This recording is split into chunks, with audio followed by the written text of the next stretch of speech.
So, listen to this. And I just wondered how it feels to be keep getting called a racist. Yeah, I mean, this is the political class clubbing together, using their mates in the media and doing anything they can to stop the UKIP charge. And because we've got a few idiots in our party, as by the way does every other party, you know, somebody in some part of England says something stupid or offensive on Twitter at midnight, and this is held up as being representative of the view of the party. What you just listened to there was from over 10 years ago in an interview between Nigel Farage and James O'Brien on LBC. And in today's video, I'm going to be comparing and contrasting Nigel from 10 years ago and that car crash of an interview with this week's car crash of an interview. And boy, does he make some gaffes. Now, have a little listen to this. Can I ask about your candidates, Nigel Farage? You've defended 41 found to be social media friends of a fascist leader, a former organiser for the British National Party who founded the new British Union. I'm not sure what the joke is, but I can say this is a bit of a déjà vu,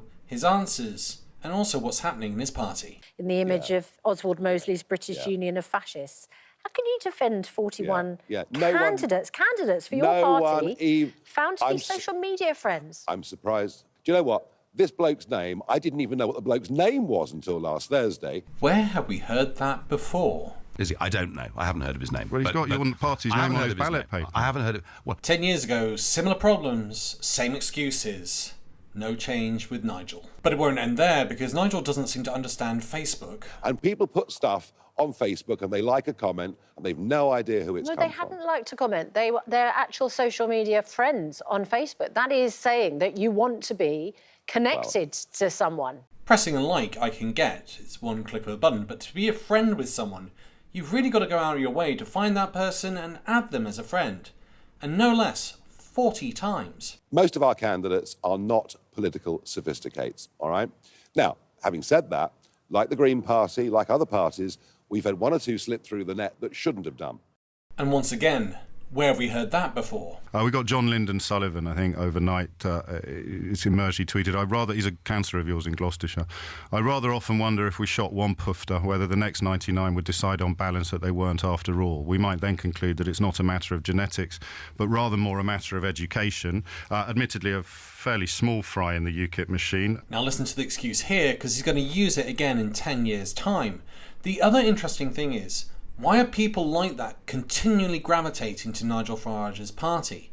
And it's something that I've not heard anyone ask him, but I'm sure will happen sooner rather than later. Firstly, people saying silly things. Of course, we've had more of it than we would like.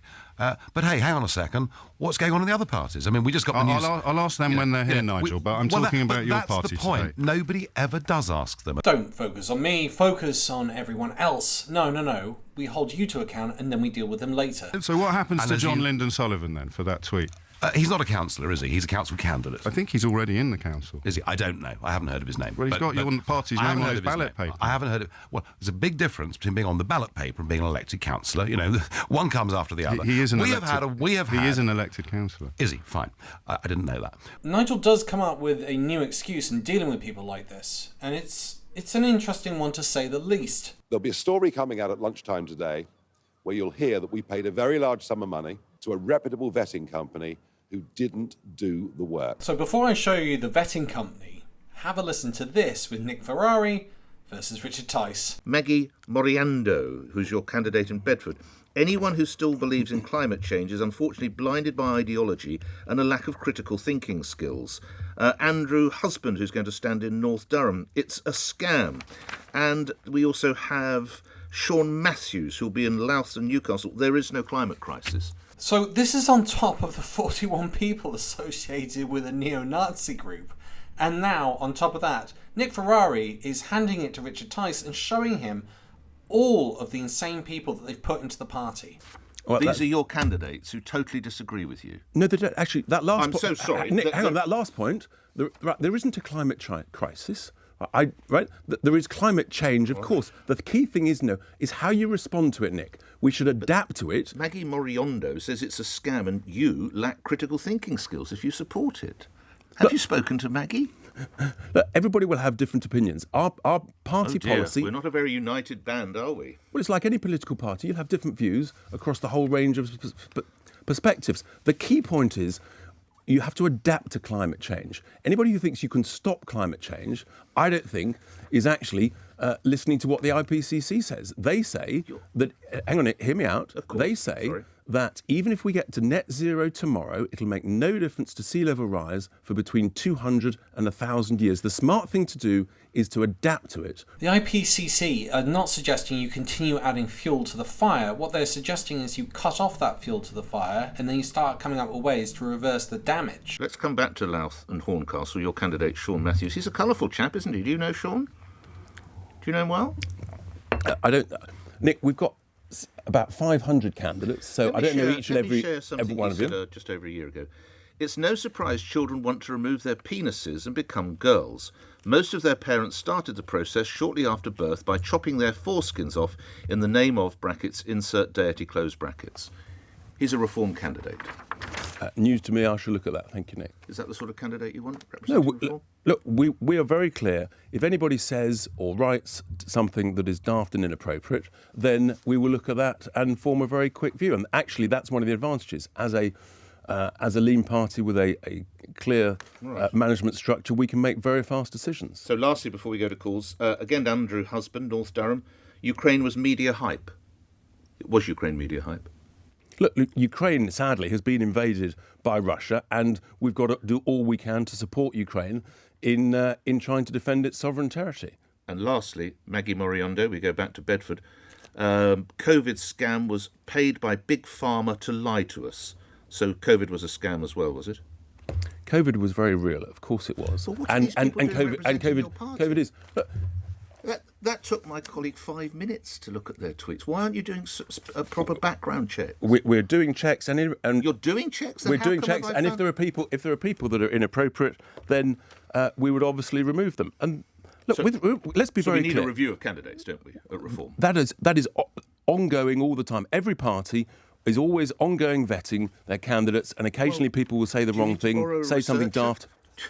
We did this in under an hour. So before I show you the vetting company, just listen to this as a reminder from Nigel. Where you'll hear that we paid a very large sum of money to a reputable vetting company who didn't do the work. The vetting company they hired to do all this work actually doesn't do what they think it does. Are you an outsourced background screening company? No.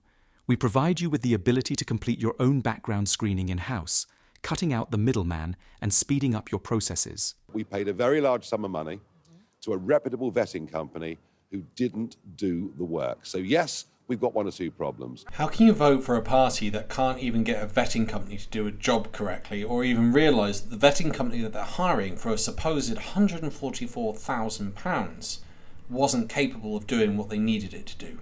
And the appalling waste of money. They could have just hired 3 interns at £2,000 for the month each, £6,000 in total, to do that research, and they would have done a better job. Okay, but people liking each other on Facebook, I'm sorry, I just don't take that seriously. It doesn't take a vetting company to check who's friend on Facebook. Yes, so what it are you does. going to do? Yes, it what are you going to do with the 41 candidates? Are you happy with them standing and representing Reform UK? As I say, people like each other on Facebook without knowing who they're liking. 3 times he's been told it's about making friends, and he still seems to think there's no difference between making a friend and pressing a like. Well, I think knowing who your friends are is quite an important test of your character. Knowing where you're putting £144,000 is also a test of your character, business ability, and political understanding. These guys are not fit for office. And it didn't all end there. He insulted Susanna, but have a listen to what he said 10 years ago about the political elite. Yeah, I mean, this is the political class clubbing together, using their mates in the media and doing anything they can to stop the UKIP charge. And I am not friends with any fascist leaders on Facebook. I can absolutely assure you of that. No, and you're a highly paid London political sophisticate. This coming from a man who put 10k down on Donald Trump winning the last US election, which he lost. But there's also this amazing interview. For a man that says that he doesn't earn much money, boy is he kept. You pride yourself on being an ordinary man in touch with the people, but are you in fact a kept man?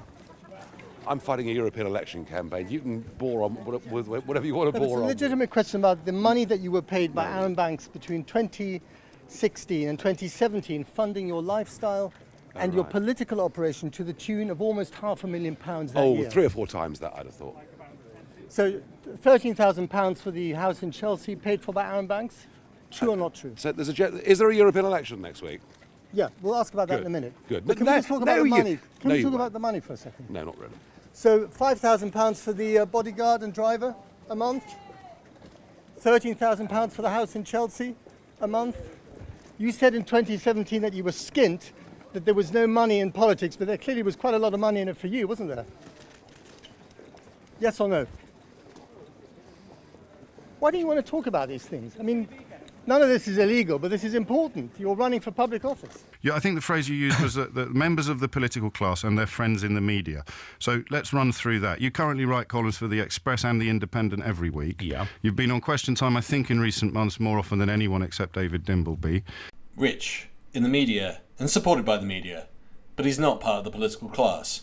A lot of our people aren't. They see a comment on Facebook, they like it. They've no idea where It's not a where comment, it comes Nigel Farage. It's making a connection with someone who is a fascist leader. Okay, so you're not going to do anything about those 41 candidates. I'm trying to think of a decent analogy here, but pressing a button, it's more than that, because they're endorsing that person. They want to get to know that person. You might as well say pressing a button is the same as pressing a button that launches a missile. It's just pressing a button.